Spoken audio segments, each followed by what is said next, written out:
ఏపీలో రాజ్యసభ అభ్యర్థుల నామినేషన్ల ఘట్టం పూర్తయిపోయింది. అధికారిక ప్రకటన రావడమే తరువాయి ఆ నలుగురు రాజ్యసభ సభ్యులు అయినట్టే. అయితే ఆ నలుగురి ఎంపికపై ఏపీలో ఆసక్తికర చర్చ జరుగుతోంది. సామాజిక సమీకరణలు, ప్రాంతాలకు ప్రాధాన్యత ఇవ్వలేదు అంటూ వైసీపీ విమర్శిస్తోంది. టీడీపీ రాజ్యసభ అభ్యర్థులు నామినేషన్ దాఖలు చేశారు. సానా సతీష్, భాష్యం రామకృష్ణ, చింతకాయల విజయ్ 2 సెట్ల నామినేషన్లు దాఖలు చేశారు. ముందు మంగళగిరి టీడీపీ కార్యాలయంలో ఎన్టీఆర్ విగ్రహానికి నివాళి అర్పించారు. ఆ తర్వాత అమరావతి టీటీడీ ఆలయంలో పూజలు చేసి టీటీడీ ఆలయం నుంచి సచివాలయం వరకు సైకిల్ ర్యాలీ నిర్వహించి అసెంబ్లీ కార్యదర్శి ఛాంబర్ కు చేరుకున్నారు. నామినేషన్ పత్రాలను అసెంబ్లీ కార్యదర్శికి అందించారు.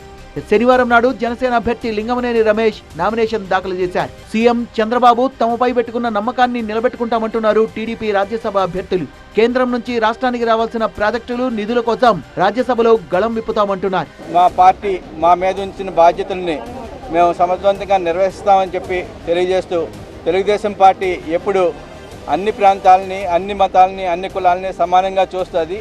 టీడీపీ తరపున రాజ్యసభకు వెళ్తున్న 3 అభ్యర్థుల్లో చింతకాయల విజయ్ గురించే పెద్ద ఎత్తున చర్చ జరుగుతోంది. తండ్రికి తగ్గ తనయుడిగా చింతకాయల విజయ్ కూడా పార్టీ పట్ల నిబద్ధతతో పనిచేసి చిన్న వయసులోనే రాజ్యసభ ఛాన్స్ కొట్టేశారు. బీసీ సామాజిక వర్గం నుంచి నన్ను నారా లోకేష్ గారు, నారా చంద్రబాబు నాయుడు గారు పెద్దల సభలో మాట్లాడాలి, తన గలం ఎత్తాలని చెప్పి ఈరోజు ఆలోచించారంటే ఈరోజు మా ముగ్గురిని చూసి గర్వపడుతున్నారని చెప్పి సందర్భంగా మీ అందరికీ సవినీయంగా మనం చేసుకుంటున్నాను.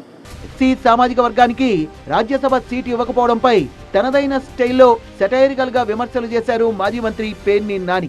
2 ఎస్సీలకు ఇచ్చారు కదండి, ఎందుకు ఊరికే మీరు కూడా చంద్రబాబు నాయుడు గారు ఊరికే ఆడిపోసుకుంటా తప్పితే 2 ఎస్సీలకు ఇచ్చారు. ఎస్సీలు ఆయన రామకృష్ణ గారును మన ఈయన పేరు చంద్రబాబు నాయుడు గారు ఇంటి ఓనర్ పేరు ఏంటండి, లింగమనేని రమేష్ గారు, వాళ్ళిద్దరు ఎస్సీఏగా, సేమ్ క్యాస్ట్. ఇప్పుడు నారా చంద్రబాబు నాయుడు గారి ప్రభుత్వం ఎప్పుడున్నా కూడా రాజ్యసభ ఎలక్షన్లు వచ్చినాయంటే వెంటనే ఎస్సీలందరూ కూడా ఎస్సీకి ఇచ్చాడని సంబరపడటమే.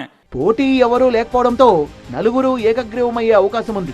నామినేషన్ల ఉపసంహరణ సమయం తర్వాత అధికారిక ప్రకటన విడుదల కానుంది.